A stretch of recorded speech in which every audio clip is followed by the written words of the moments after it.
Recipe వచ్చేసి గోంగూర ఎండు రొయ్యలు. గోంగూర శుభ్రంగా కడుక్కొని దీన్ని చిన్న చిన్న పీసెస్ కింద కట్ చేసుకుందాం. ఎండు రొయ్యలు 10 నిమిషాలు అయిందండి నానబెట్టి. ఇది శుభ్రంగా కడుక్కుందాం.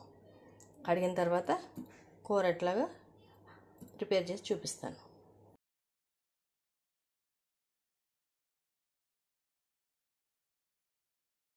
ఈ రొయ్యలు కడుక్కునేటప్పుడు శుభ్రంగా అంత ఉప్పు,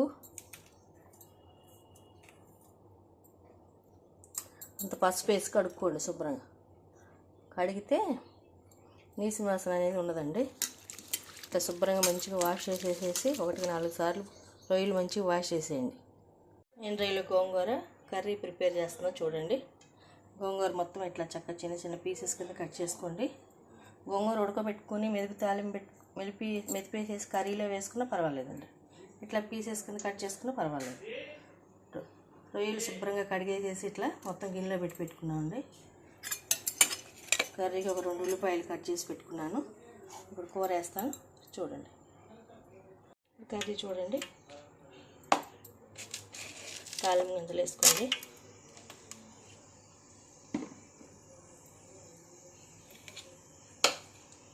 ఈ చిన్న చిన్నవి 2 ఆనియన్స్ కట్ చేశానండి. గోంగూర కదా పులుపు ఉంటుంది, అందుకే 2 ఆనియన్స్ వేసుకోండి.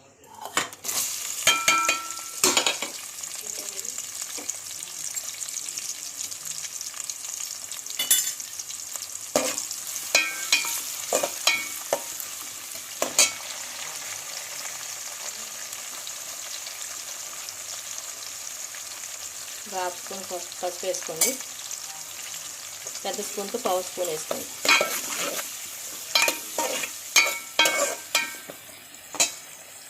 మంచిగా ఆనియన్ కొంచెం మగ్గనివ్వాలి.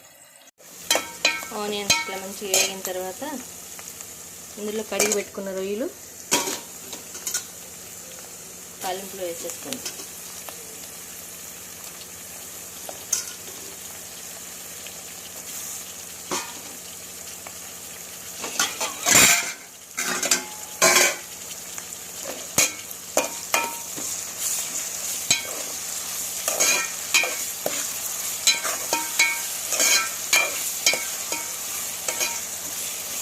ఇది ఇప్పుడు కొంచెం నూనెలో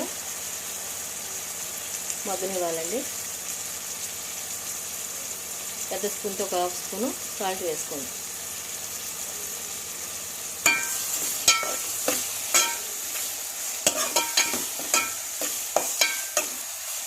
రొయ్యలు ఒక 5 మినిట్స్ అట్లా నూనెలో మంచిగా వేగనివ్వండి. వేగితే ఆ నీసు వాసన అనేది పోతుంది. వేగిన తర్వాత అప్పుడు గోంగూర వేసుకుందామండి. చూడండి, రొయ్యలన్నీ ఇట్లా మంచిగా వేగిన దాకా మంచిగా వేయించుకొని ఆనియన్ రొయ్యలు అట్లా వేగిన తర్వాత గోంగూర అందులో వేసింది. కట్ చేసుకున్న గోంగూర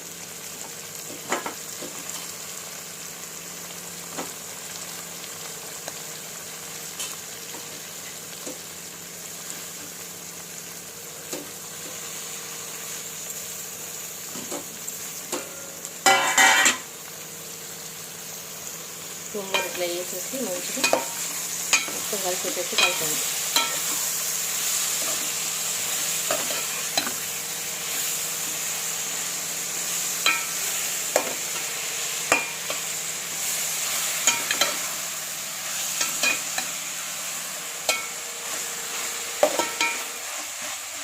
మంచిగా ఇట్లా మొత్తం మంచిగా కలిసిందా కలుపుకొని ఇప్పుడు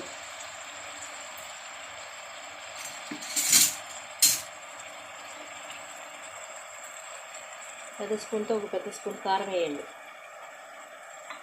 గోంగూర కదా కొంచెం కారం ఎక్కువే పడుతుందండి, అందుకే పెద్ద స్పూన్తో 2 స్పూన్ వేసుకోండి. మొత్తం పెద్ద స్పూన్తో 1 స్పూన్ కారం వేసి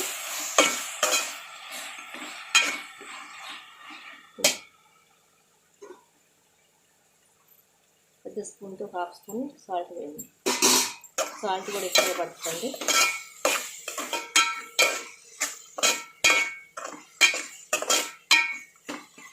ఇది ఇప్పుడు మంచిగా ఇట్లా మగ్గనియండి. ఒకసారి ఉప్పు కారం చూసుకోండి. చూసి మీకు సరిపోయింది అనుకుంటే ఓకే. ఇప్పుడు మంచిగా సిమ్లో పెట్టేసేసి దీన్ని మగ్గనివ్వండి. ఒక హాఫ్ గ్లాస్ 1/2 గ్లాస్ వాటర్ పోసుకోండి.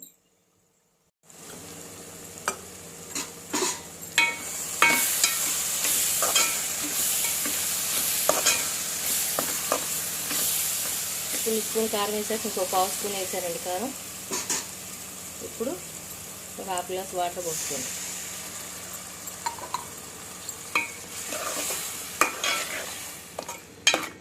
గోంగూరకు ఉప్పు కారం కరెక్ట్గా లేకపోతే పుల్లగా ఉంటుందండి. అందుకని కొంచెం ఉప్పు కారం వేసుకోవాలి. వాటర్ పోసుకున్నాక సిమ్లో పెట్టుకోండి, మంచిగా మగ్గనివ్వండి. ఇప్పుడు రొయ్యల గోంగూర ఒకసారి ముద్ద చేసుకున్నామండి. ఇట్లా మంచిగా ఆయిల్ పైకి వెళ్ళిందండి. ఒకసారి తిప్పుకొని ఒకసారి ఉప్పు కారం చూసుకోండి. కొంచెం ఉప్పు కారం తక్కువైతే ఏమన్నా వేసుకోండి. కొంచెం కొత్తిమీర వేసుకోండి.